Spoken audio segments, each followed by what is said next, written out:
السلام عليكم ورحمة الله وبركاته. أهلا بحضراتكم متابعينا الكرام فيديو جديد على قناتكم مكة سبورت. بإذن الله فيديو النهارده هنتعرف على موعد مباراة الأهلي والهلال السوداني في دوري أبطال أفريقيا بعدما فاز النادي الأهلي في آخر مباراة له أمام الهلال السوداني في ربع النهائي من دوري أبطال أفريقيا بنتيجة 1-0. ونتعرف على القنوات الناقلة للمباراة وملعب والتوقيت والتشكيلة المتوقعة للمباراة وجدول الترتيب. وفي البداية نصلي على النبي أشرف الخلق أجمعين سيدنا محمد عليه الصلاة والسلام. ولو عجبك الفيديو يا ريت تدعمنا بلايك والاشتراك في القناة ليصلك كل جديد إن شاء الله.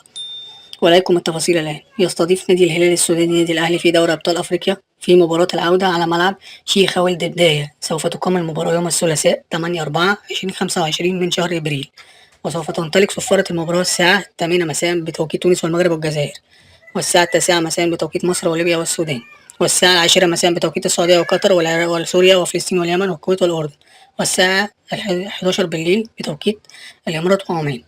سوف تذاع المباراة على قناة بين سبورت 6. وتأتي التشكيلة المتوقعة للنادي الأهلي: حراسة المرمى محمد الشناوي، خط الدفاع محمد هاني، أشرف الداري، رامي ربيعة، يحيى عطلة، خط الوسط مروان عطية، أكرم توفيق، إمام عاشور، خط الهجوم أشرف بن شرقي، جريدي شار، وسام أبو علي. وفي النهاية لو عجبك الفيديو يا ريت تدعمنا بلايك والاشتراك في القناة ليوصلك كل جديد إن شاء الله.